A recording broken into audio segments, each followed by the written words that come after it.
The stars were quiet the night the Valorian ship fell out of warp.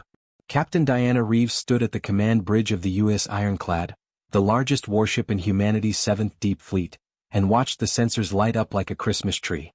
She was a tall woman, broad-shouldered, with short brown hair cut military clean and gray eyes that had seen 3 wars and 2 genocides.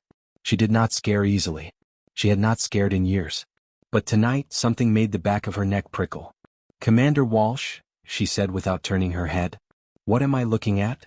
Lieutenant Commander Patrick Walsh stepped up beside her. He was younger than her by a decade, freckled and sharp-eyed, with the kind of nervous energy that made him excellent under pressure. He read the sensor display twice before he spoke, because Patrick Walsh never said anything once he wasn't sure of. "Unknown vessel, Captain. Configuration doesn't match anything in our database." He paused. "It's not human. I can see that." Diana leaned closer to the display. The ship was enormous, nearly twice the length of the Ironclad, which was itself 1.5 kilometers of reinforced titanium and particle cannons. But it was broken. It was tumbling slowly through space, venting plasma from 3 separate points along its hull, trailing debris like a wounded animal shedding scales. "Life signs." "Affirmative. Multiple." Walsh's fingers moved across the console. "Hundreds, maybe more. Hard to get a clean read through all that interference." "Is it armed?" "Weapons systems appear to be offline. Shields are down. Whatever hit them, it hit them hard." Diana straightened up. Her jaw set in that particular way that the crew of the Ironclad had come to understand meant she had already made a decision and was simply organizing the words to deliver it. "Open a channel," she said. "Captain," Walsh began. "Open it." The communications officer, Ensign Yolanda Park, 23 years old, fresh from the academy, already the best signal specialist on the ship, brought her hands to the console and opened every available frequency simultaneously. Static. Then more static. Then, cutting through it like a blade through silk, a sound came through that made every human on the bridge go very still. It was not a human voice. It was layered, harmonic, 2 or 3 tones woven together like a chord played by a living throat. It rose and fell in patterns that were clearly language, clearly structured, clearly desperate. And then, faint, broken but unmistakable, came 4 words in English. "Please. We are dying." Diana did not hesitate. Full stop. "All hands to rescue stations." She turned to Walsh. "Get me a boarding team and a medical team at Docking Bay 4 in 10 minutes. Walsh looked at her. "Captain, protocol requires." "I know what protocol requires, Patrick." Her voice was quiet and very even. "And I'm telling you what I require. 10 minutes. He went. Diana looked back at the broken ship tumbling through the dark. 3 wars. 2 genocides. 31 years in the fleet. She had never once left a distress call unanswered. She was not about to start now. The boarding team assembled in Docking Bay 4 with 9 minutes and 40 seconds to spare. Diana noted this with private satisfaction. The Ironclad ran well because she insisted on it. Sergeant Major Leon Torres stood at the head of the Marine detail. 6 soldiers in full combat armor, visors down, weapons at safe. Leon was 45, built like a refrigerator that had been to war, with a shaved head and a scar running from his left ear to his chin that he had never once explained. He was the kind of man who treated every situation, breakfast, shore leave, first contact with an alien species, with the same calm, methodical attention. Diana trusted him more than almost anyone alive. "Rules of engagement," she said as she approached. "Weapons stay on safe unless fired upon," Leon said immediately. "Non-lethal deterrence first, lethal force only as a last resort and only on my direct order or yours." "Good." She looked at the medical team assembled to the right. 4 doctors and 6 medics led by Chief Medical Officer Dr. Sandra Obi. Sandra was small and precise, with close-cropped natural hair and hands that never shook. "Sandra, we have no idea what biology we're walking into. Unknown atmospheric requirements, unknown pathogens, unknown." "I've already initiated full-spectrum biohazard protocols," Sandra said calmly. "All medical personnel are in sealed suits with independent air. I've also taken the liberty of pulling every xenobiology database we have access to, which admittedly isn't much, but it's something. That's why I keep you around." Diana pulled on her own helmet. "Let's go meet our guests." The umbilical tunnel from the Ironclad to the alien vessel took 4 minutes to establish. The airlock cycled with a sound like a held breath being released. And then the door opened and Diana Reeves walked into another world. The interior of the Valorian ship was vast and dim. The architecture was organic-looking, curved walls, arching corridors that looked grown rather than built, surfaces that shimmered with embedded bioluminescence in soft blues and greens, most of which were failing and flickering. The air that their sensors registered was breathable, nitrogen-oxygen mix, slightly lower oxygen content than human standard, slightly higher CO2, manageable with the rebreathers they were wearing. The smell was harder to manage. It was something between rain and copper and something else entirely, something that had no human equivalent, something old and mineral and deep. Several of the Marines shifted in their suits. No one said anything. "Contact," Leon said quietly, and Diana looked ahead. They were standing in the corridor, 3 of them, and Diana's first clear look at a Valorian stopped her mid-step. They were tall, nearly 7 feet, and bilaterally symmetrical in the broad sense, 2 legs, 2 arms, and upright posture. But the details were entirely their own. Their skin was a dark charcoal gray, smooth and slightly iridescent, like graphite in low light. Their faces were wide, with large eyes that occupied far more of the face than human eyes, deep amber in color, currently wide with what even Diana could recognize as fear. They had 4 fingers on each hand, long and articulated, and their heads were narrow at the jaw and broad at the temples, giving them a slightly top-heavy appearance. They were wearing what had clearly been uniforms. Those uniforms were torn, stained with a dark fluid that might have been blood, and the 3 Valorians wearing them were visibly shaking. The one in the center spoke. That layered, harmonic voice again, and then, haltingly in English, "You answered. We did not think anyone would answer." Diana kept her voice steady. "Come." The voice she used when things were very bad and she needed people, human or otherwise, to understand that she was in control. "We heard your signal," she said. "My name is Captain Diana Reeves of the United Earth ship Ironclad. We're here to help." She paused. "Can you tell me your name?" The Valorian looked at her for a long moment. Its amber eyes, her eyes, Diana revised because something about the posture and proportion suggested female, moved from Diana's face to the Marines behind her to the medical team and back again. "I am VEL Coordinator Saya," she said, "and I am asking for asylum." Pause. A breath that was clearly difficult. "For all of my people who are still alive." Diana looked at her for exactly 2 seconds. "How many of you are there?"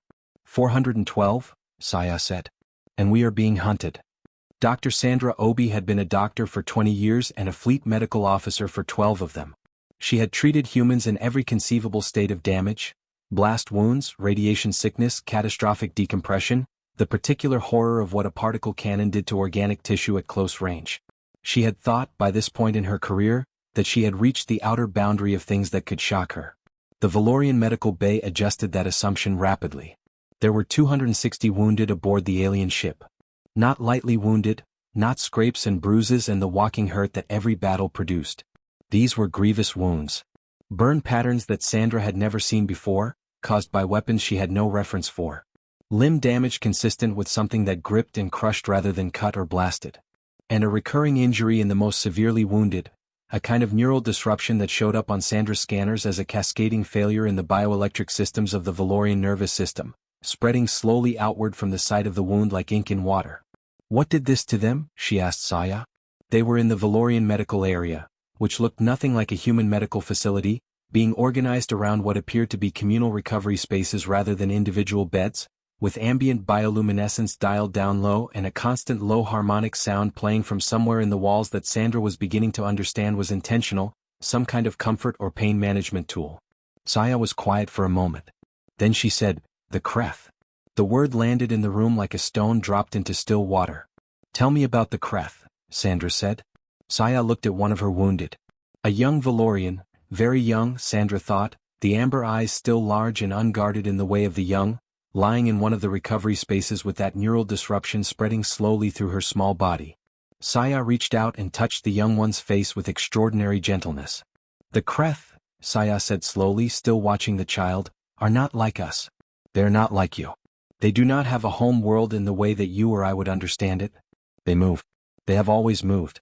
They find civilizations that have resources they want, and they—" She paused, chose a word carefully. "They harvest."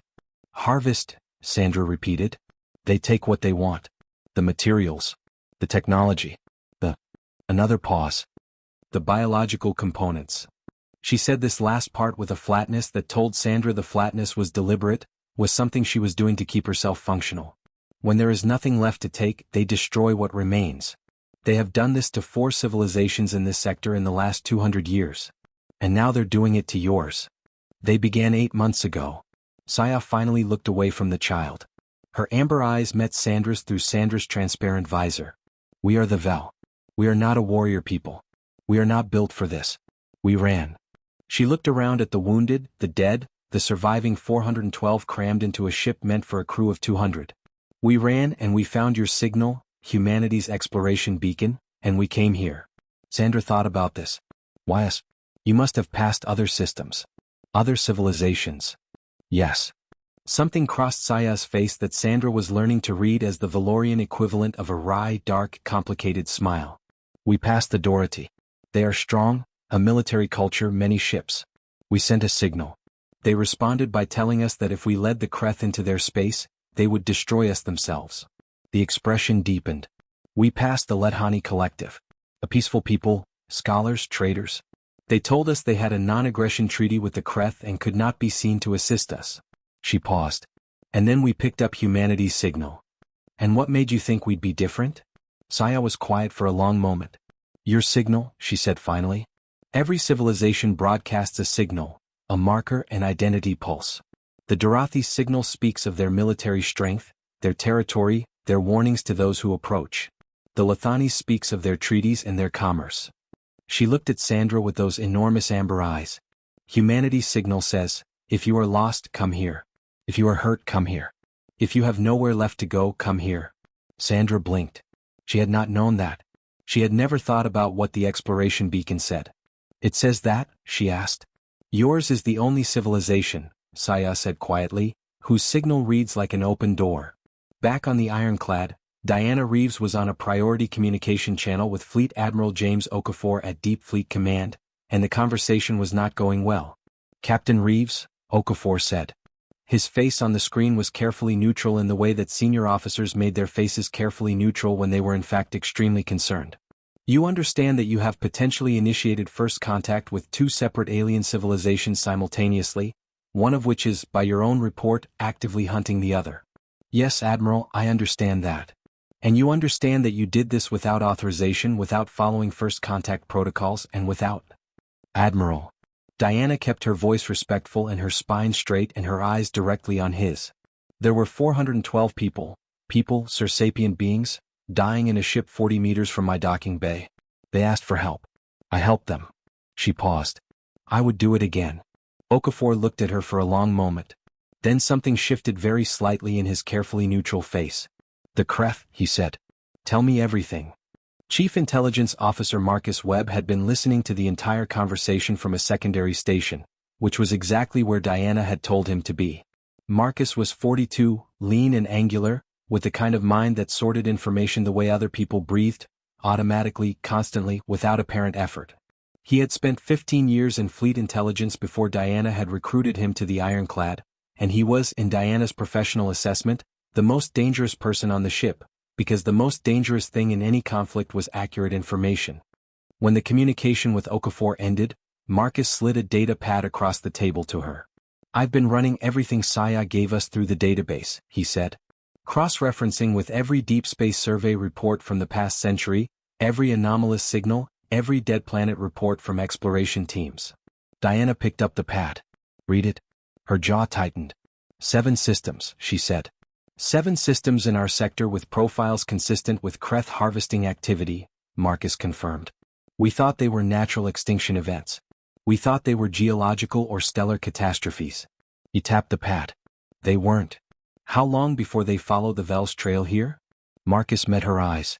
Their fastest ships are approximately 30% faster than our fastest ships, according to what Saya told us. If they've already tracked the Vel's warp signature, he paused. 72 hours. Maybe less. Diana set the data pad down on the table with a very controlled, very deliberate movement. She looked at Walsh, who had been standing at the far end of the room with his hands clasped behind his back and the expression of a man who had already done the math and was not happy about the answer. Patrick, she said. Yes, Captain. Get me a full battle assessment. Everything we have, everything we can realistically bring online in 72 hours. She stood. And contact the other ships in range. I want Captains Mercer, Liu and Osei on a secure channel within the hour. Walsh nodded. Moved to the door. Stopped. Diana. He used her first name, which he only did when he was about to say something she needed to hear rather than something she wanted to hear. We are talking about going to war with an alien civilization we have never encountered before. One that has destroyed 4 civilizations. One that is, by every measure we currently have, more technologically advanced than we are. Diana looked at him evenly. I know, she said. And we're doing this for 400 aliens we met 2 hours ago. Yes. Walsh held her gaze for a moment. Then something that was almost a smile crossed his face. I'll get you your battle assessment, he said. And he left. Saya had been inside human spaces for 6 hours, and she had not yet stopped being astonished. The ironclad there was no Valorian word for it, so she was constructing one in real time, a weapon home. A place where humans lived and worked and apparently laughed and argued and cooked food and told jokes, and which was simultaneously a machine of war of extraordinary capability. The Vel did not have a concept for this. They had civilian spaces and they had the small defensive arrays that protected those spaces, and those two things existed in entirely separate contexts. The idea of living inside your own weapon, of making a home out of armor and guns and reactor cores, was so foreign to Valorian sensibility that Saya had no frame for it. And yet she was not comfortable with this feeling. It confused her. It felt safe. She was walking with a young human named Ensign Yolanda Park, who had been assigned to her as a liaison and translator. Yolanda was 23 years old, which Saya had been told was young for a human but which seemed to Saya like a person who had been forged in some specific and purposeful way. She was compact and quick, with dark eyes that missed nothing and a manner that was simultaneously warm and extremely professional. How many crew on this ship? Saya asked. 2,200, Yolanda said. Saya processed this. Her own ship, the Remembrance of Dawn, which was what its name translated to, had a design capacity of 200 crew. And all of them live here? On the ship. Eat, sleep, train, work, everything. Yolanda gestured around the corridor they were walking through, broad, lit in warm whites and blues, lined with what appeared to be photographs. Saya had noticed the photographs on every wall of every corridor she had walked. Humans and landscapes and animals and what appeared to be celebrations. The deployment is 18 months. So yeah, this is home while we're out here. Saya stopped in front of one of the photographs. It showed a group of humans in what were clearly not uniforms, casual clothing, bright colors, gathered around some kind of fire, outdoors, laughing. What is this? Yolanda looked. A cookout. Barbecue. It's a gathering. For food and company. It's a thing we do. You do this on the ship? We do it everywhere we can. Yolanda smiled, that remarkably expressive human facial behavior that Saya was starting to read more accurately. Deck 7 has a pretty good setup. Cooking units modified to simulate outdoor cooking. Captain Reeves allows it twice a month when we're not in active operations. Saya looked at the photograph for a moment longer. Then she continued walking. Yolanda, she said. Can I ask you something directly? Of course. The Kreth are coming. Your captain knows this. She has chosen to stay, to defend us. Saya paused. What? We are strangers. We have no treaty, no alliance, no history with your people. We cannot offer compensation. Our resources are destroyed, our home world is under siege. We are, by any rational calculation, a poor investment. Yolanda was quiet for a moment. They turned a corner and the corridor opened into a wider space. A junction with people moving through it in multiple directions, all with purpose. All with the particular focused energy that Saya had noticed permeated every human space on this ship.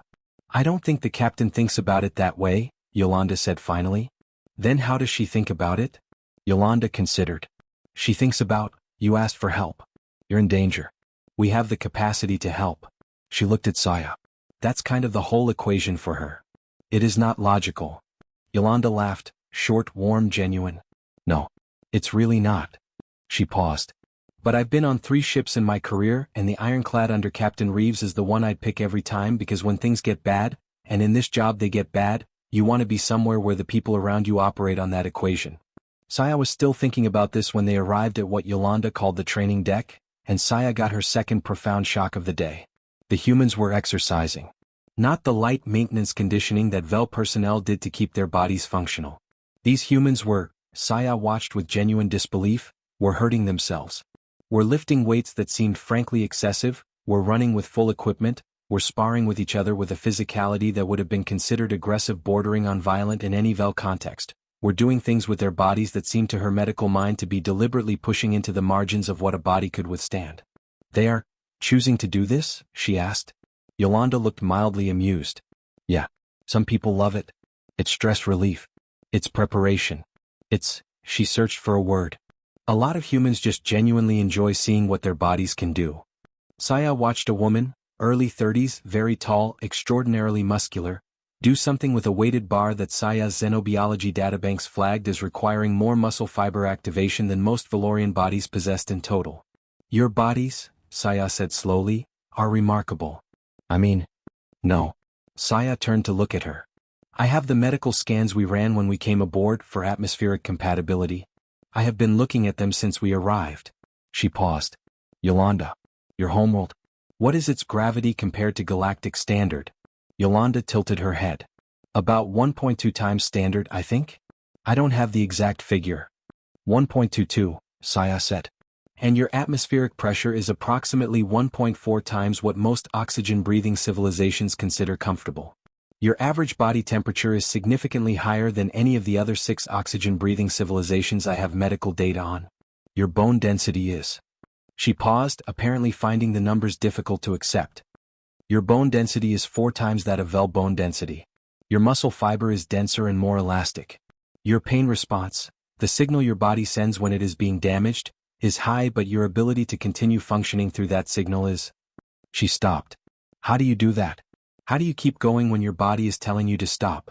Yolanda thought about it. We just decide to, she said. You decide to ignore your body's damage signals. I mean, there's a line. But yeah, basically. Saya looked back at the training deck. Looked at the humans pushing their already formidable bodies past the point of comfort voluntarily for recreation. The Vel were not a warrior people. She was beginning to understand, with a specific and complicated feeling that mixed hope and something close to awe with a deeper, more unsettling awareness of just how alone the Vel had been in the galaxy, what it meant that humanity's signal read like an open door. Sergeant Major Leon Torres found the 3 Valorian children in cargo hold B at 0200 hours, and he did not report it to anyone. They were small, much smaller than the Valorian adults, with the same charcoal gray skin and amber eyes, but with a roundedness to their faces that was universal in the young of any species. They had, from what Leon could see, crawled through a maintenance access corridor from the docking arm connecting the 2 ships and found their way here. They were huddled together behind a storage container, watching him with enormous, terrified eyes. Leon stopped 3 meters away. He sat down on the floor, cross-legged, so that his face was closer to their level. He took off his helmet. He waited. After approximately 4 minutes, the largest of the 3, probably 8 or 9 years old, he guessed, though he had no real reference, crept forward slightly. He revised because she had a particular way of holding herself, looked at him with eyes that were afraid and tired and something else underneath the fear. Curious. Leon reached into the cargo pocket of his jacket, slowly, deliberately, keeping his movements visible and unthreatening, and pulled out a protein bar. He held it out. She looked at it. He took a bite himself. Chewed. Nodded. Held it out again. She crept forward and took it. The other 2 followed. Leon sat with 3 small alien children in cargo hold B for 2 hours, and he did not move, and he did not make sudden gestures, and he did not speak loudly. He spoke quietly, telling them, in the patient, unhurried way that he had once used with his nieces and nephews when they were small, about Earth. About mountains and oceans and how the sky looked just before a thunderstorm. He did not know if they understood the words. He suspected they understood the tone because after 40 minutes, the smallest one fell asleep against his knee. He stayed until morning. He did not report it. Some things did not need to be reported. The battle assessment that Walsh delivered to Diana at 0600 was thorough, honest, and not encouraging. The Ironclad was the largest and most heavily armed ship in the immediate sector. Its weapon systems were state-of-the-art, 24 particle cannon batteries, 12 torpedo bays carrying a mixture of kinetic and plasma warheads, point defense grids capable of handling incoming projectiles at relativistic speeds, and a new experimental system called the Apex Array that had been installed 6 months ago and which Diana had been meaning to test under controlled conditions. She was going to test it under significantly less controlled conditions than she had planned. Captain Mercer's ship, the UES Resolute, was a fast attack vessel, half the Ironclad size but with a speed advantage of 40% and weapons systems specifically designed for hit-and-run tactics. Captain Liu commanded the Shenlong, a science and exploration vessel that had been fitted with a modest defensive armament when deployed to this sector. And Captain Kwame Osei commanded the Lagos, a fleet support ship, heavily armored, slower than everything else, carrying the repair drones and medical supplies and ammunition reserves that kept a fleet operational over extended engagements. 4 ships. Against a civilization that had destroyed 4 others. Tell me about their weapons, Diana said, because the first thing you needed to know about a fight was not whether you could win, but what you were up against. Saya had provided everything she had. Marcus Webb had spent the night turning that raw intelligence into something tactical. Plasma-based primary weapons, he said. Higher yield than our particle cannons, roughly 3 times the energy output per shot, with a wider dispersion pattern. He moved to the next display. Secondary weapons are these. The screen showed something that looked like a net made of energy, spreading outward from a ship in the combat footage Saya had provided. We're calling them null fields. They're suppression weapons. They don't destroy directly, they interfere with electromagnetic systems. Sensors, communications, navigation, weapon targeting systems. Anything that relies on electromagnetic signaling. Our weapons rely on electromagnetic targeting, Walsh said. Yes. Marcus kept his voice even. Which is part of why the Vel's weapons were so ineffective. All their systems are electromagnetic dependent. They couldn't target through the null fields. Diana looked at the footage of the null field in operation. Watched a Vel defensive ship lose all control systems and tumble, helpless, into a Kreth plasma blast. Are our targeting systems electromagnetic dependent? Our primary targeting systems are, yes. Marcus paused. But our backup targeting systems, the manual override systems that have been in the hull since the ironclad was built and that nobody ever uses because they're 40-year-old technology, those are mechanical and optical. Completely electromagnetic independent. Diana looked at him. They'd need to be operated by crew at manual gun stations, Marcus said. Which means people at physical weapon controls with no computer assistance, operating cannon systems that were designed in the early days of deep fleet construction. The accuracy is, he thought about how to say it. The accuracy is what it is. The accuracy, Leon Torres said from the back of the room, is whatever the people operating them make it. Diana looked at him. Then back at Marcus. How long to reactivate the manual systems and train crew on operation? With our current engineering team? Marcus thought. I can have them functional in 36 hours. Training is a separate question. These systems are intuitive in principle but require significant physical coordination and spatial judgment. I can have my Marines qualified in 24 hours, Leon said flatly. Marcus looked at Leon.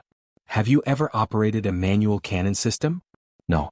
But I've operated every other weapon system on this ship, 3 different enemy weapon systems I picked up in the field, and a Vel plasma rifle that coordinator Saya showed me this morning. He paused. I'll figure it out. Diana turned to Walsh. What else? Hull armor, Walsh said. Their plasma weapons hit harder than anything we've been designed to withstand. Our current armor configuration will hold for maybe 4 or 5 direct hits before we start losing structural integrity in the affected sections. And if we redistribute the reactive plating from the secondary hull sections to double-layer the primary battle surfaces? Walsh looked at the engineering schematic. We lose protection on decks 13 through 20. But we double the survivability of the core hull. He paused. It means if they hit the secondary hull, it's catastrophic for those sections. Then those sections get evacuated and sealed. Diana looked around the room. I want every non-essential crew member and all Vel refugees in the most protected interior sections of the ship. Medical bay, cargo holds, the inner engineering spaces. She paused. And I want them inside the ironclad, not on the Vel ship. If fighting starts, the remembrance of Dawn is a target. The Vel may not want to leave their ship, Saya said. Everyone turned. Saya was standing in the doorway, Yolanda at her shoulder. She had clearly been there for some time. Apologies, Saya said. I should have announced myself. She stepped into the room. But I have information that may be useful. She walked to the display showing the null field. Looked at it for a moment. The null field has a maximum range of 400 kilometers. Beyond that range it cannot function, the field dissipates. Marcus went very still. How do you know that? Because we built that technology, Saya said simply. The Kreth did not invent the null field. They stole it. From us. Something moved through her voice, old grief, old anger, packed down tight. They have been using our own weapon against us for 6 months, but they do not fully understand it. They have never pushed it to maximum output because they do not know that at maximum output, it reaches its own structural limit and collapses. She paused. If you can draw their ships to within 400 kilometers and simultaneously damage the field generators, which are located here, she pointed to the Kreth ship schematic that Marcus had assembled from the combat footage. Here and here, the field collapses and all their subsequent shots are electromagnetic dependent. Which means your targeting systems can compensate. The room was very quiet. You know where their field generators are, Diana said. I designed the technology, Saya said. In another life. She looked at Diana steadily. I am a VEL coordinator, Captain. In VEL society, that is an administrative role. We coordinate, we organize, we facilitate. We do not fight. She paused. But before I was a coordinator, I was an engineer. The null field was my graduate thesis. The dark, complex expression crossed her face again.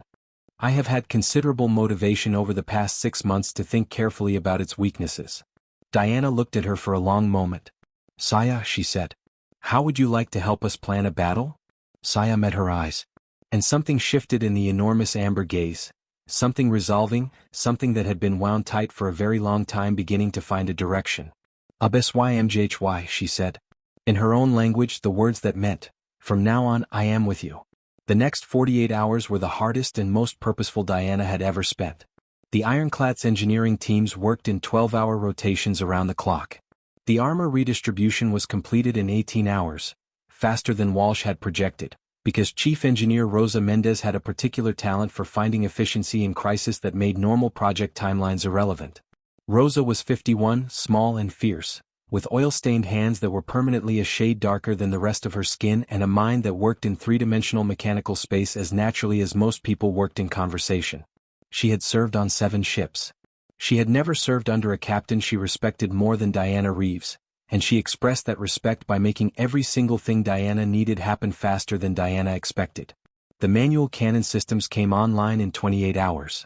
Leon had his Marines at the gun stations in 32 running dry-fire exercises that he designed himself, drawing on everything from his long career in kinetic weapon systems and finding the thread of principle that connected a manual cannon to everything he already knew. It was not exact.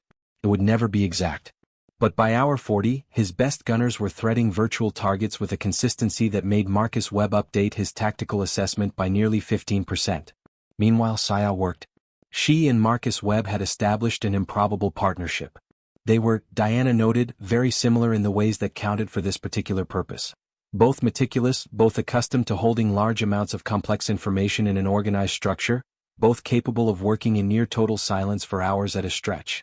They had developed a working language that was half English, half the technical VEL vocabulary that Saya used for engineering concepts, mediated by the translation software that Yolanda had been refining continuously since the VEL came aboard.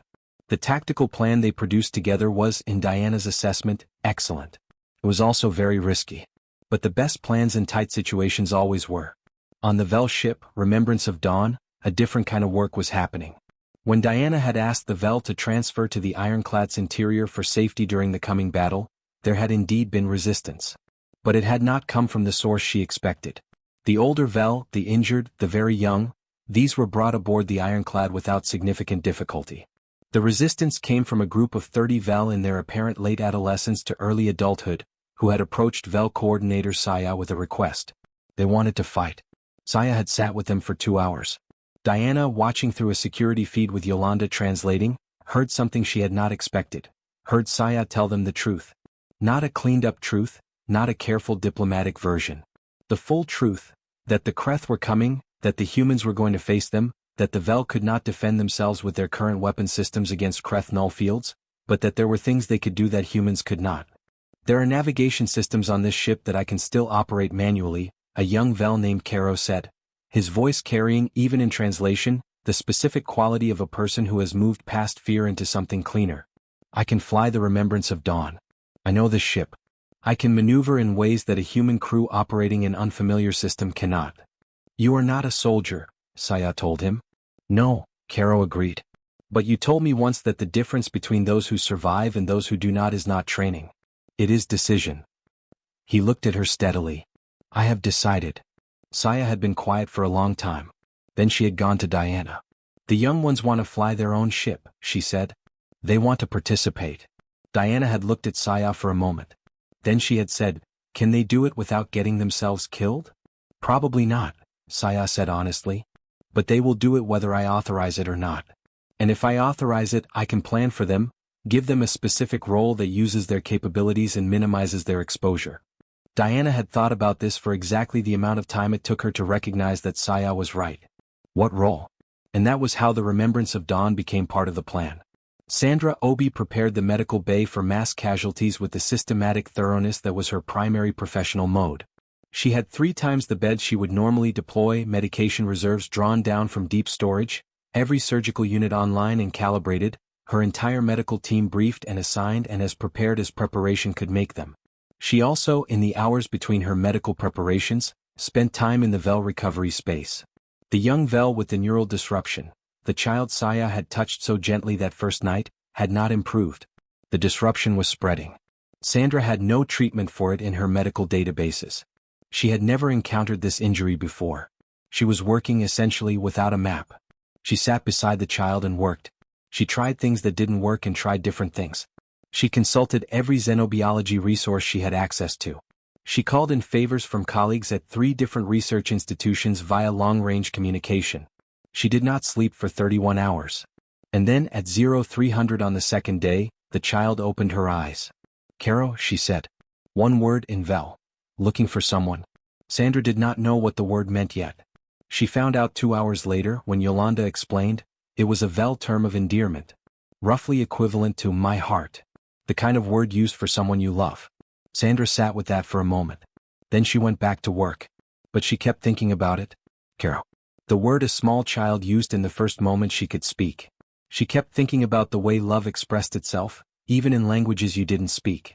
Even in bodies built entirely differently from your own. The same impulse, the same word-shaped feeling, reaching for someone it loved across the dark. Leon Torres found Diana at the observation deck at midnight, the night before the Kreth were expected. She was standing at the large viewport looking out at the stars, and she was holding a cup of coffee that had clearly gone cold, and she was doing the thing she did when she thought no one was watching. The thing where the command face dropped slightly and you could see the actual weight of what she carried. "Captain," he said.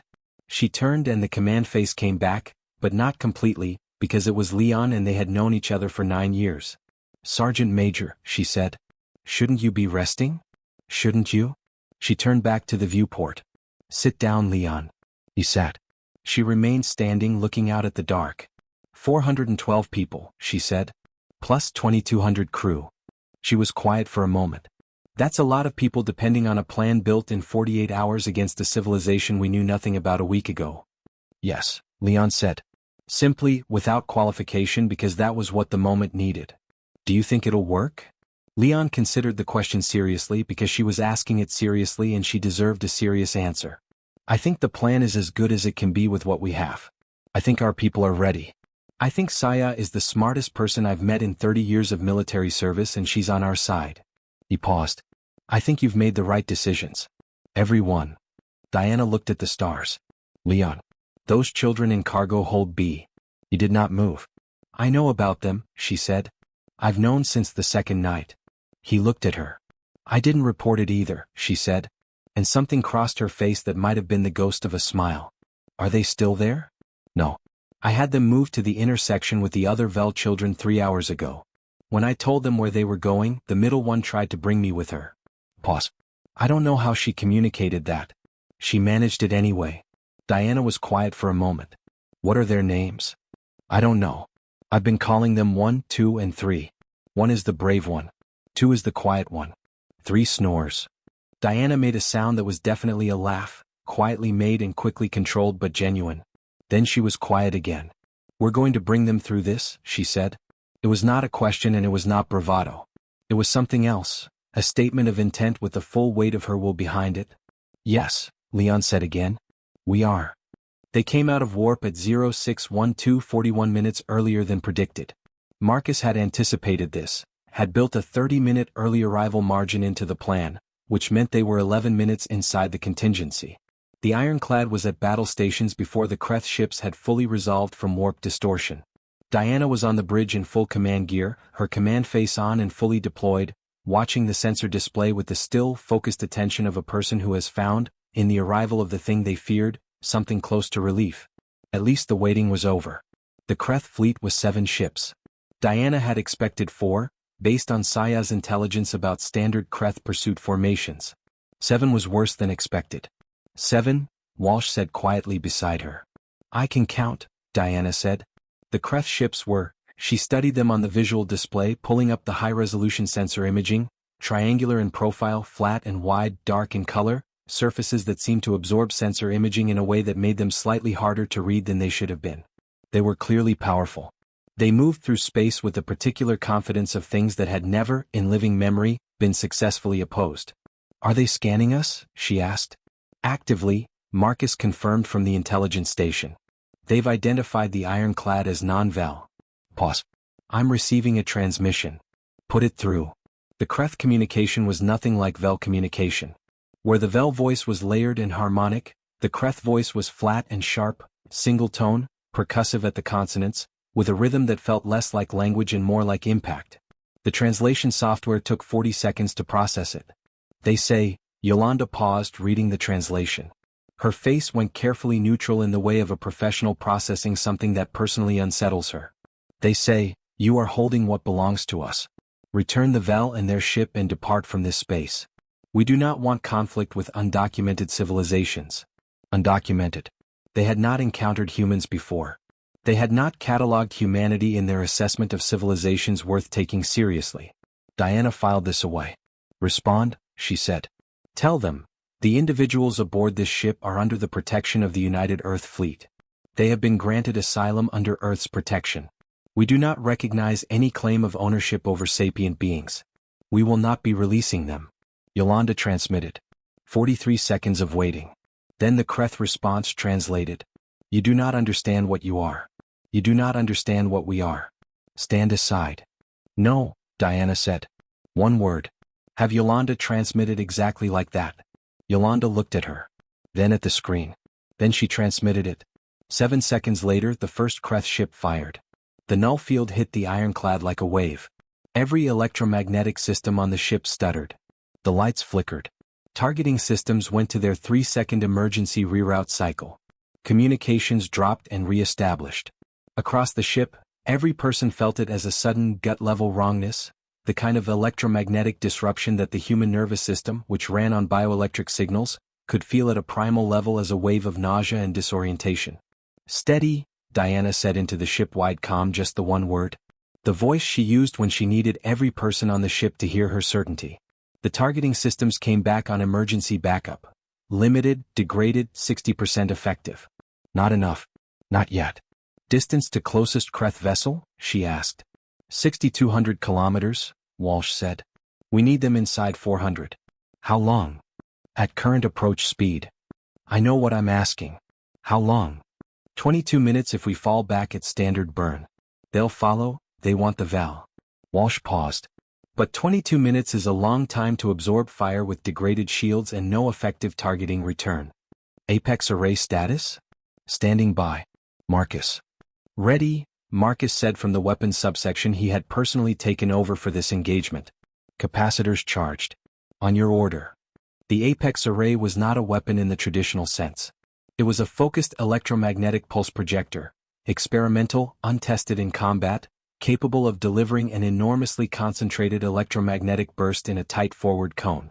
Against any purely electromagnetic weapon system, it would be devastating. Against null fields it might do nothing.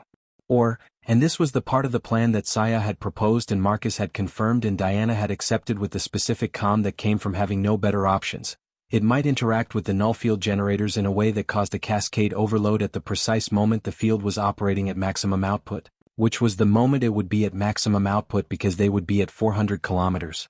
All ships, Diana said on the fleet channel. Ironclad is going to fall back. Resolute, begin harassment pattern alpha. Lagos, maintain support position. Shenlong, she paused. Lu, you know what to do. Understood, Diana, came Lu Wei's voice, calm and precise with a Beijing accent that she had never lost despite 20 years in the fleet. We'll be ready. And the remembrance of dawn? Standing by, said a young voice. Carol. Steady and clear. Stay dark until my signal, Diana said. Not a moment before. Understood. The first Kreth plasma blast hit the ironclad at that moment, and the ship rang like a struck bell. The next 18 minutes were the hardest Diana had ever spent on a command bridge. The plasma hits were not killing shots. The Kreth were trying to disable, not destroy, because they wanted the Vel alive. But each hit was enormous, stripping away the redistributed armor in sections, driving deep thermal damage into hull layers, overwhelming damage control teams, and demanding constant attention from Rosa Mendez's engineering section. The manual cannon teams, operating on Leon's training and their own considerable nerve, were landing approximately 40% of their shots on Kreth hulls. Not enough to cause serious damage, but enough to make the Kreth ships maneuver, enough to disrupt their firing solutions, enough to buy time. 11 minutes, Walsh said. Distance 4,200 kilometers. They're increasing speed, Marcus noted. They're getting impatient. Diana watched the sensor display. Watched the geometry of the engagement, the ironclad falling back in a controlled withdrawal, the Resolute darting in from oblique angles to break up Kreth firing patterns, the Lagos holding steady and providing continuous repair drone support that was the only reason the ironclad's hull was still largely intact. 7 minutes, Walsh said. 2,800 kilometers. Somewhere on decks 13 through 20, 3 sections had lost pressure following a plasma hit on the secondary hull. Those sections had been evacuated and sealed. No casualties yet, a fact that Diana filed separately in the part of her mind that kept track of the people, that never lost track of the people. 4 minutes. 1,700 kilometers. A second null field deployment. Every system on the bridge stuttered again, harder this time. Diana held on to the edge of the command console with both hands, not from fear, but from the physical fact of the electromagnetic disturbance making her own nervous system rebel briefly. Apex array? Still charged, Marcus said, his voice steady through the disruption. Waiting for your mark. 2 minutes. 800 kilometers. 700. 6. Diana watched the distance counter. Watched it with the absolute, undivided attention that she gave to things that mattered beyond the point of distraction. 450, Walsh said. 430. 410. All manual stations. Leon's voice on the internal channel, calm, almost conversational. Target the field generators. You have the coordinates. You've been looking at them for 48 hours. Hit them. 405, Walsh said. 403. Marcus, Diana said. Apex. Now. The array fired. The effect was not what Diana expected. She had expected a clean interaction. Field hits array hits field, cascade occurs. What happened was bigger. The apex burst hit the null field at the precise moment that the field was attempting to extend to full range, and the interaction was not a cascade but an explosion. A burst of electromagnetic energy that lit up the sensor display like a sunrise, that physically pushed every Kreth ship in the engagement back by several hundred meters, that dropped every null field in the Kreth fleet simultaneously and left them completely offline. There was approximately 2 seconds of absolute silence on the bridge. Then Diana said, "All weapons. Full engagement. Now." And the ironclad opened up. 24 particle cannon batteries at full power with full electromagnetic targeting restored. 12 torpedo bays firing spread patterns across the Kreth formation. The Resolute coming in from flank at attack speed, weapons blazing. The Shunlong Lu's science vessel, deploying the sensor array weapon modification that Sandra and Lu's weapons officer had constructed together, which was not lethal but which flooded the Kreth sensor systems with false targeting data that made their return fire wild. And from the dark, the remembrance of dawn. Caro brought the Vel ship out of its sensor shadow at maximum available thrust, directly at the Kreth formation's flank. He was not firing weapons. The Vel had none effective against the Kreth. What he was doing was using the remembrance of dawn as a blade, inserting it into the gap between 2 Kreth ships at a speed and angle that forced them to maneuver hard to avoid collision, breaking their formation, separating them from mutual support, handing the ironclad's targeting systems perfect isolated shots on individual vessels. Later, Diana would watch the combat recording of that maneuver 17 times. Every time, she would feel the same thing. A shiver of something between admiration and awe at a young person who had never trained for this, had no tactical background, had simply understood the geometry of the moment and flown directly into it. Caro. HFY. From now on with you. The engagement lasted 14 more minutes. When it was over, 3 Kreth ships were destroyed. 2 were severely damaged and had retreated to a distance of 10,000 kilometers. 2 were intact and holding position. The ironclad was damaged but functional. The Resolute had taken a plasma hit to its drive section and was running on reduced thrust. The Lagos was intact. The Shunlong had a hull breach on its port side that had been sealed by automatic systems. No human crew fatalities. No Vel fatalities. Diana let herself exhale. "Hail the Kreth," she said. The Kreth commander's face on the screen was not what Diana had expected. She had built a mental image of the Kreth over the past 72 hours from Saya's descriptions and from the combat footage: predatory, coldly efficient, confident to the edge of contempt. She had expected something that matched the weight of what they had done to 4 civilizations and were doing to a 5th. What she saw instead was something that complicated the picture significantly. The Kreth were roughly humanoid, bipedal, upright, with 4 limbs and a bilateral symmetry that suggested convergent evolution with humans and Vel. Their skin was pale blue-gray, almost luminescent. Their eyes were deeply set and dark, with a reflective quality that caught light. Their faces were angular and sharp-featured, and the one facing Diana across the communication link was carrying something in its expression that the translation software's emotional analysis function read as confusion, reassessment, unresolved threat response. Not what she'd expected. "I am Captain Diana Reeves of the United Earth ship Ironclad," she said. "I would like to speak with you." The Kreth commander was silent for several seconds. Then, "You are a new civilization." "We are," Diana said. "We've been in space for about 200 years. We haven't met the Kreth before. You should not have been able to do what you just did." It was said flatly, not angrily, as a statement of fact that conflicted with a model of reality that the Kreth commander was clearly struggling to update. "Our null fields have never failed.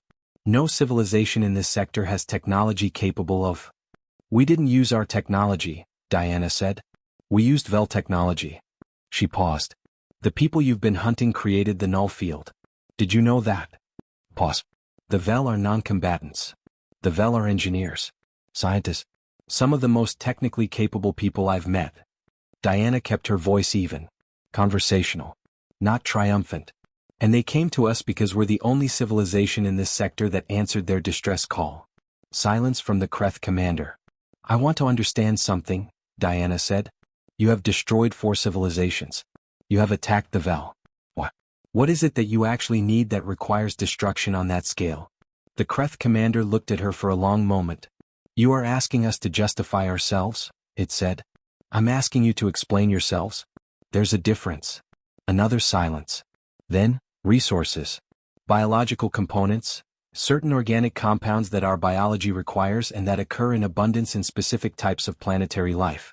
Technology. Territory." Pause. "These things are limited. The civilizations that have them do not give them willingly. Have you asked?" The Kreth commander looked at her with an expression that the translation software flagged as bewilderment edging toward offense. "Asked," it repeated. "Yes. Made contact. Explain what you need.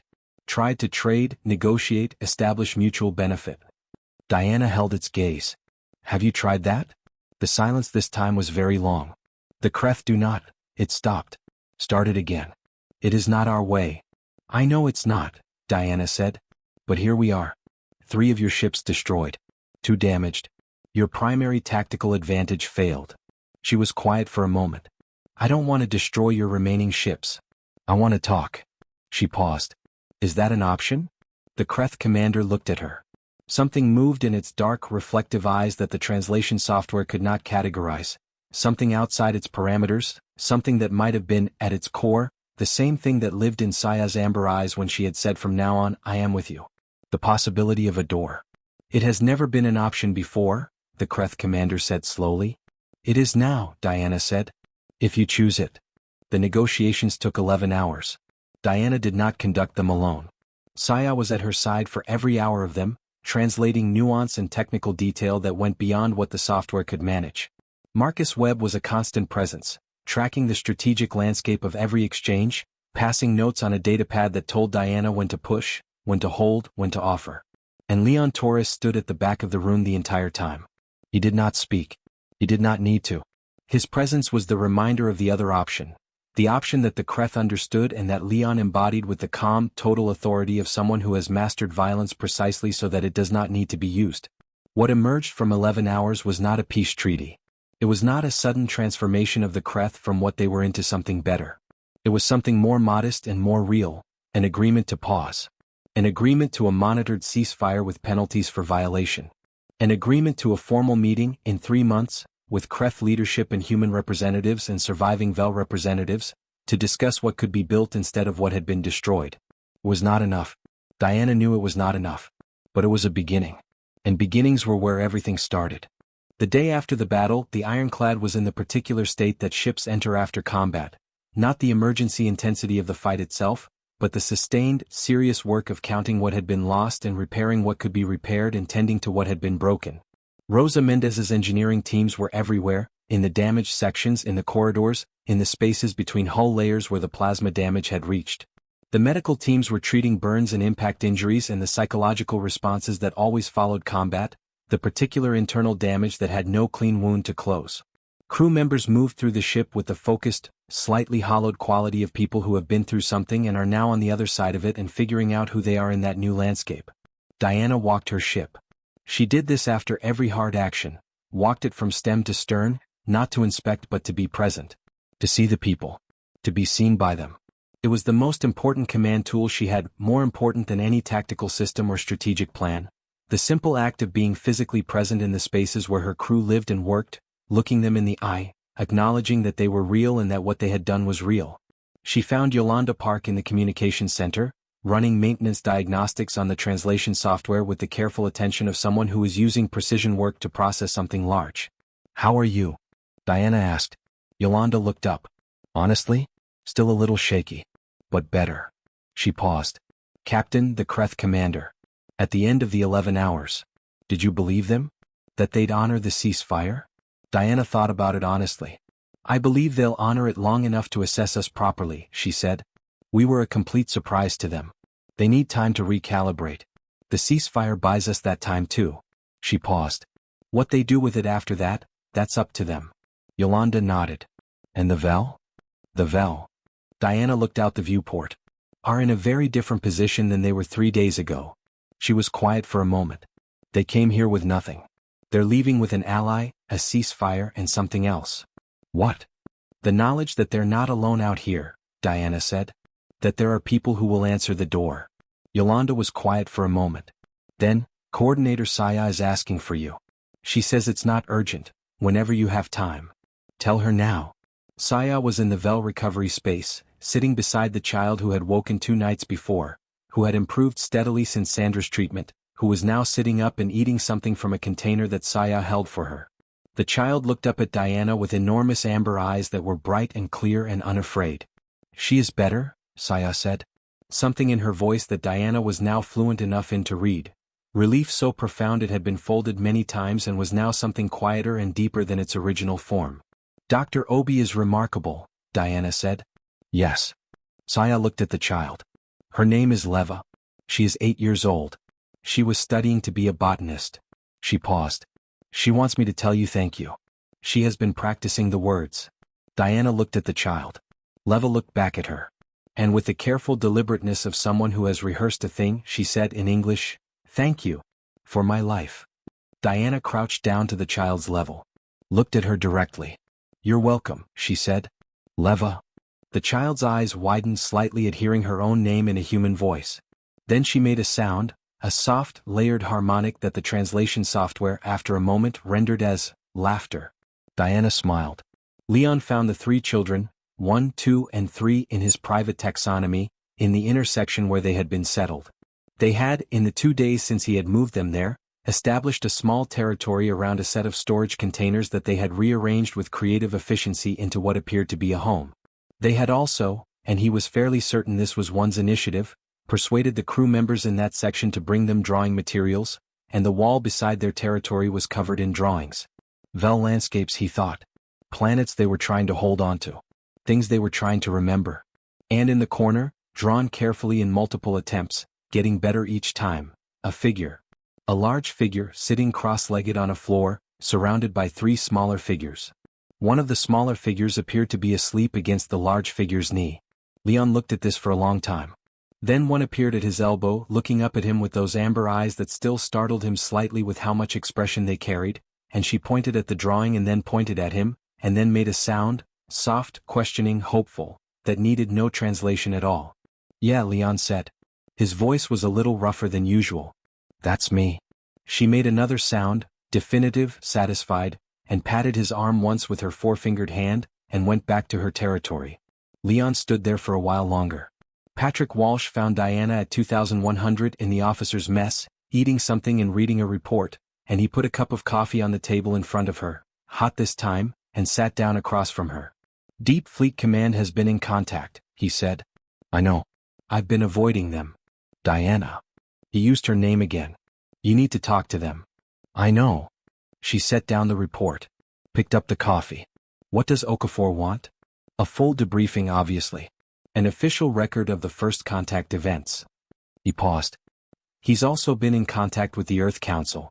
There are people there who want to make this very big very quickly. First alien contact. The Vel Alliance. The ceasefire with the Kreth. You're going to come home to a very changed situation. Diana looked at the coffee. The Vel need protection and resources. A permanent safe haven while their home world situation is assessed. Medical support for the wounded. Educational integration for the children. She looked at Walsh. None of that happens in a meeting room. All of it requires someone who actually knows these people. Walsh looked at her steadily. You're going to push for a formal Vel protectorate. I'm going to push for the right thing, which is what I always push for. And the Kreth negotiation? The Kreth negotiation needs to happen at a higher level than I can provide. But it also needs someone in the room who knows what a null field is and why it matters that the Vel invented it, and what it means about the Kreth that they've been using technology they don't fully understand for 6 months. She paused. Saya should be at that table. Walsh looked at her. A Vel coordinator at the human diplomatic table. She earned her seat, Diana said simply. Walsh was quiet for a moment. Then he said, when you answered that distress call, before you knew what was on that ship, were you thinking about any of this? Diana looked at him. No, she said. I was thinking about 4 words. Please. We are dying. She paused. The rest of it is just, what happens when you open the door? Walsh picked up his own coffee. Held it for a moment. Caro, he said. Was the Vel word. He was using it as something else. Using it as a word for the thing he didn't have English for. The thing that explained why 2,200 people had gone into a fight with 7 ships for 400 strangers. The thing that was, when you reduced it all the way down, the actual point. Diana looked at him. And for just a moment, the command face was entirely gone, and what was there instead was simply a person, tired and grateful and carrying enormous things and aware of how important those things were. Caro, she agreed. Fleet Admiral James Okafor arrived at the ironclad's position 12 days after the battle, aboard his flagship, the UES Covenant. He was 64 years old, tall and grave, with the particular quality of a person who had spent 40 years making large decisions and living with the full weight of what large decisions cost. He came aboard without the formal ceremony that protocol suggested. No dress uniforms, no assembled honor guard. He sent ahead a single message. Informal meeting, captain's briefing room, 0900. Bring whoever you need. Diana brought Walsh, Marcus, Saya, and Yolanda. When she walked into the briefing room and found Okafor already there, standing at the viewport, he turned and looked at her for a long moment. Captain Reeves, he said. Admiral. He looked at Saya. Vel coordinator. Saya inclined her head in the Vel gesture of formal respect. Admiral Okafor. He looked at her for a moment. You designed the null field. I did. And you gave us its weakness. I did. Why? He asked it simply, directly. Not challenging, genuinely asking. Saya was quiet for a moment. Because you answered, she said. Because when everything else was gone and the only remaining option was to find someone who would open the door, you opened it. She paused. Trust and information travel the same road, Admiral. You gave me one. I gave you the other. Okafor looked at her for a long time. Then he looked at Diana. Your report was thorough. I tried. It was also, in several places, politically significant. He walked to the table and sat down. They all sat. The Earth Council has been in session since I forwarded it. There are members who want to proceed with maximum caution, establish the Vel as temporary refugees under limited humanitarian provisions while formal diplomatic processes are initiated, and handle the Kreth situation through standard treaty development channels. And the other members? Diana asked. Want to do what you did.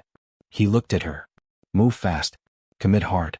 Take the position that humanity's signal means what it says. He paused. The argument against is obvious. We are committing to the defense of an alien civilization against a threat we barely survived. The Kreth ceasefire may not hold. We are extending ourselves into a galactic conflict that we don't fully understand. And the argument for? Walsh asked. Is obvious too, Okafor said. He looked at his hands for a moment, then back up. If humanity's signal says if you are lost, come here, and we then do not mean it when it actually costs us something, he paused. We become liars. And the galaxy learns, quickly and comprehensively, that we cannot be trusted. He looked at Diana. Is that what you want, Captain? No, Diana said. What I want is for 412 people who had nowhere else to go to have somewhere to go. And for the 5 civilizations the Kreth have destroyed or damaged to be the last 5. She paused. That's what I want. It's not a small thing. No. But small things didn't bring us here. She, Diana indicated Saya, flew a dying ship to the edge of her endurance across a sector of space because the only signal that read like an open door was ours. That's not a small thing. The answer to that should not be a small thing. Okafor looked at Saya.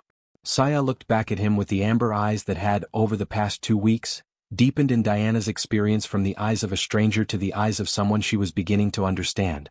Coordinator Saya, Okafor said. If humanity formally extends protectorate status to the Vel, and if the Vel agree to participate as full partners in the diplomatic process with the Kreth, what does that mean for your people? Saya was quiet for a moment. When she spoke, her voice was very controlled, very steady. It means my people survive, she said. It means Leva lives to be the botanist she is meant to be. It means Caro. She stopped, composed herself. It means the young ones who flew their ship into a battle they had no business surviving have a future to fly toward. She paused. It means we are not alone. Okafor looked at her for a long time. Then he turned to Diana. I'm recommending the full protectorate to the council, he said. And I'm recommending you as the permanent liaison officer for the Vel-human relationship. He paused. Which means you're going to be doing a great deal of diplomatic work that you are almost certainly going to find tedious. Diana looked at him. Then at Saya. Then back at Okafor. I'll manage, she said. Outside the briefing room in the corridor, Yolanda walked beside Saya back toward the Vel recovery section. How do you feel? Yolanda asked. Saya was quiet for a moment. Strange, she said. Good. Strange in a good way. She paused. Yolanda. The word Caro, do you know it? I know it's a Vel word. A term of endearment. It is more specific than that, Saya said. It means, she thought. It means, the one my heart recognizes. The person or the place that your deepest self knows as home. She paused. It is not exclusively a word for love. We use it for places. For ideas. For. She was quiet for a moment. I think I understand now why your captain said it to Commander Walsh after the battle. I heard it through the briefing room wall. Yolanda looked at her. She was saying, Saya searched for the English. She was saying, this is what it is all for. This is the thing worth defending. Not the ships. Not the strategy. The people. The idea that people matter. She looked at Yolanda. That is what Caro means when it is used that way. Yolanda was quiet for a while as they walked. That's what humanity's signal says, she said finally. Isn't it? That's the open door. Yes, Saya said. Yolanda thought about it for the rest of the walk back. About distress signals and open doors and what it meant to build a civilization around the idea that strangers were worth saving. About the fact that the universe was large and dark and full of things that harvested, and also full of things that opened doors, and that the difference between those two kinds of things was a choice. A choice made every single time. 6 weeks after the battle, the ironclad set course for Earth. It was a long journey, 8 weeks at standard warp, and it was, in its way, a transformation. The ship that had left Deep Space Patrol territory 2 months ago was not the ship going home. Something had happened aboard it that could not be undone, that had changed the fabric of what the ironclad was. Diana stood the watch from 0600 to 1200 every day as she always had. Walsh brought her daily reports. Marcus ran intelligence assessments of Kreth signal patterns that were, so far, consistent with the ceasefire. Rosa Mendez's teams continued to repair the battle damage, and the ship healed slowly the way things heal. Imperfectly with scars but toward wholeness. The Vel were aboard. All 412 of them. The Remembrance of Dawn was under tow, too damaged to travel independently but salvageable, which mattered to the Vel in ways that went beyond the practical. It was their home. It was the last piece of the world they had left. Diana had given orders that the Vel were to be treated as crew. Not as passengers, not as refugees in any limited or conditional sense, but as people who were part of the ironclad for the duration of the journey and who were to be included in the life of the ship. This had been received by her crew with the kind of wholehearted adoption that told her she had been right about the people she commanded, that they did not need to be ordered to see strangers as people, that they would do it on their own given the permission to. The result was something unexpected and wonderful. Vel and human crew mingled on the training deck, where the physical difference between the species created genuine mutual fascination. The Vel were lighter than humans, lower bone density, lower muscle mass, but faster in their reflexes and more flexible, with a spatial awareness that was almost preternatural. They looked at human physical capacity with the same wonder that the humans looked at Vel flexibility and speed. Cross-species training sessions developed organically, based on a kind of comparative curiosity that was more joyful than competitive. In the mess hall, the combination of Vel and human food preferences had driven the kitchen team to creative extremes. The Vel diet was primarily plant-based and highly varied, with specific mineral requirements that the kitchen team had cross-referenced with earth botany and found surprising synergies with. Joint meals happened naturally, humans and Vel eating together, trying each other's food with the careful, concentrated attention of people discovering something new about the universe. The children were, as children usually are, ahead of the adults. 1, 2, and 3, who had acquired, through extensive gesture-based negotiation with Leon Torres over multiple evenings, the names Rin, Miso, and Bello in English approximations of their Vel names, had established themselves as semi-permanent fixtures in Leon's daily routine. They appeared at 0700 with the precision of a military schedule, participated in whatever Leon was doing with varying degrees of comprehension and uniform enthusiasm, and disappeared to their own activities at approximately 1500 before reappearing at dinner. Rin, it emerged, had a specific and intense interest in the manual cannon systems that Leon had trained his Marines on. She spent several afternoons studying the non-operational training simulation with the focused absorption of a child discovering a vocation. Leon observed this with a feeling he didn't have a precise word for.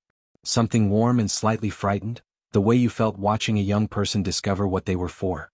In the middle of the 6th week, Saya found Diana at the observation deck at midnight. "Your turn," Diana said without turning. She had been waiting for this, in some sense, since that night 7 weeks ago when Leon had found her here. Saya sat down beside her, not standing at the viewport as Diana had been, but sitting, which was the Vel rest posture. She was quiet for a long time, looking at the stars passing in warp light, the stretched and beautiful light of transit. "I have been thinking," Saya said finally, "about what happens when we arrive." "What about it?" "Earth is," she paused. "In our databases, which are very limited, the information we have about humanity describes a civilization that is young and dynamic and occasionally chaotic. A civilization that argues with itself constantly about what it is and what it should do." She paused. "Our arrival will change your world." "Yes," Diana said. "It will." "Is that..." Another pause. Diana was coming to recognize these pauses as the spaces in which Saya translated thought between languages, not linguistically but conceptually, between the Vel way of approaching things and the English way of naming them. "Is that something your people want?" Diana thought about it honestly. "Some do. Some don't. Some aren't sure." She looked at the stretched stars. "That's how humans are. We're not a single voice. She thought about how to say it. "We're a conversation. Loud and complicated and often going in multiple directions at once. But when the conversation matters, when there's something real at stake, we find our way to the same answer." "How do you know this?" "Because we've been doing it for a very long time." She paused. "And because the signal we put out, the one you heard, the one that reads like an open door, that wasn't an accident. Someone decided to put that in the signal. Many people decided. It was argued about and revised and argued about again, and in the end the message is what it is." She looked at Saya. "People chose it. People who had been through hard things and who had seen what the other options looked like and who chose this one instead." She was quiet for a moment. "That's who you're going to meet on Earth. The people who made that choice and who have been making it, every day for longer than you and I have been alive." Saya was quiet. The stars moved past. "Caro," she said softly. "Yeah," Diana said. "Caro." 3 days before arrival, Walsh found Diana in the captain's ready room at 0300, which was where she did the thinking that needed to happen without anyone watching. "You can't sleep either," he said. "Making notes." She showed him the pad. Pages of it, preparation for the Earth arrival, talking points, practical needs for the VEL, briefing outlines for the council, strategy notes for the CREF negotiation framework. Someone needs to be ready for what happens when we dock. Walsh sat down. Diana. You've been awake for 22 hours. I'm aware. What are you actually worried about? She set the pad down. Looked at him honestly. I'm worried that we'll get home and the conversation will become political before it becomes human. That the council will see 400 VEL as a diplomatic variable rather than 400 people. That the CREF ceasefire will become a bureaucratic process that takes 5 years and produces nothing. She paused. That Saya will walk into a room full of politicians and be managed rather than heard. Walsh looked at her for a moment. You're going to fight for all of it, he said. It was not a question. Every single piece of it. I know. He stood. Sleep for 4 hours, Diana. Whatever is on that pad will still be there. The VEL will still be on board. The problems will still need solving. He paused. You can't carry it when you're running on nothing. She looked at him. Then at the pad. Then she set it down, face down on the desk. 4 hours, she said. 4 hours. She slept for 5. She didn't tell Walsh. The ironclad dropped out of warp in Earth's solar system at 0942 on a Tuesday, and for 43 minutes, Diana stood at the bridge viewport and watched her home become visible. She had been away for 11 months. Space did something interesting to the experience of seeing Earth after a long absence. It didn't dim it. Every time, it hit with the same force as the first time, maybe harder because you had been in the absolute dark and cold for a long time, and here was the blue-white impossibility of a living world, wrapped in atmosphere, glowing against the black. There it is, Walsh said quietly beside her. There it is, she agreed. She turned. Saya was standing at the secondary viewport, and Diana watched the VEL coordinator see Earth for the first time. Watched the amber eyes go very wide. Watched the particular stillness that came over Saya's face. The stillness of a person in the presence of something that reorganizes their understanding of what is possible. It is. Saya began. I know, Diana said. How do you ever leave? Diana was quiet for a moment. Because out there, she gestured at the dark beyond Earth, is where the people who need the door are. The docking at Fleet Station Orbital was accompanied by every formal element that Diana had been bracing for. Representatives from the Earth Council were aboard the station. Media drones were present in force. The news had broken 14 days ago when a preliminary report reached Earth, and the public response had been enormous, chaotic, and characteristically human in its simultaneous enthusiasm and anxiety and fierce argument. Okafor was already there, having traveled ahead, and he met Diana in the docking terminal with the briefest possible version of the necessary conversation. Briefing in 2 hours, he said. Council chamber. Bring Saya. I know. Diana. He stopped her. It went well on the council. The protectorate is approved in principle. The full terms are being finalized, but the fundamental commitment is there. He paused. You should know that. Diana looked at him. Let it land. Let herself feel the full weight of what that meant, not for herself but for the 412 people now disembarking through the docking arm behind her. Thank you, Admiral, she said. Don't thank me. I'm just carrying what you built. He paused. Now go. 2 hours. The briefing was long and detailed and exactly what Diana had expected. She had prepared for it. She performed it. But what she held in her mind throughout, the thing that made the tedious political process bearable, that made the careful diplomatic language and the arguments over terms and the procedural questions feel worth enduring, was what had happened at the docking terminal 40 minutes before the briefing, before the representatives and the media drones and the weight of history. She had been walking Saya through the terminal. Saya had been looking at everything, the crowds of humans, the architecture, the screens showing Earth's surface, the sheer scale of human civilization compacted into this one station at the edge of home. And a child had run up. Not a VEL child. A human child, a girl maybe 7 years old, with her mother calling after her from 10 meters back. She had escaped, clearly the way children escape, with purpose and zero strategy. She ran up to Saya and stopped. Saya had looked down at her. The enormous amber eyes meeting small brown ones. The girl had looked at Saya for approximately 1 second. Then she had said with complete child directness, "Your eyes are pretty." Saya had been very still for a moment. Then she had crouched down, the way Diana had crouched down to Leva's level, and looked at the child directly and said, "So are yours." The girl had beamed. Her mother had arrived, apologetic and flushed. Saya had turned to her and said in simple, clear English, "She is wonderful. You have built something wonderful." The mother had looked at Saya for a moment. Then at Diana. then back at Saya. And she had said, Are you one of them? The ones who came here. I am, Saya said. My name is Saya. We came because your signal said to come. She paused. We are very glad we did. Diana, watching this from 2 meters away, had felt something shift in her chest. A feeling she did not have precise language for, but which was close to the feeling of watching something impossibly important happen in the smallest possible frame. A woman and a Vel on a station floor. A child with pretty eyes. First contact, really, not the formal version, not the version in the history books. The real version. The one where 2 kinds of people looked at each other and saw person. That night, in borrowed quarters on Fleet Station Orbital, Diana wrote in her log for the first time since the battle. 6 weeks ago I answered a distress signal. I did not know what was on the other end of it. I knew only that someone was dying and asking for help, and I had the capacity to help. I have never believed that the capacity to help and the choice to help required more justification than that. What followed was extraordinary. But it was not strange. It was not outside the character of the people I serve with, the people I come from. 2,200 crew members went into a fight we had no guarantee of winning, for strangers, without hesitation, because the strangers had asked, and because that is who we are when we are being who we should be. Saya told me that humanity's exploration signal reads like an open door. I did not know that before she told me. I have been thinking about it for 6 weeks. I think it is the most important thing anyone has ever said to me. An open door means we see you. We are not afraid of you. We believe you might matter. We are willing to find out. That is the whole argument. That is the entire case. It is not complicated. It is only hard. Caro. SYMJHY. She closed the log. She looked at the stars through the viewport. She slept. 3 months later, the formal summit convened. It was held not on Earth and not on a human ship, but at a neutral point in deep space, a specially constructed platform built jointly by human and Vel engineers in 8 weeks. That was in itself a statement. Neither side's territory. Ground made together. The Vel delegation was led by Saya.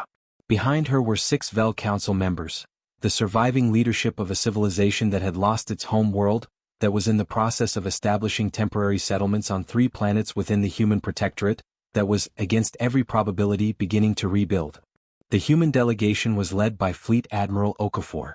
Diana Reeves sat at his left hand, in her capacity as permanent liaison officer. Marcus Webb was 2 seats down.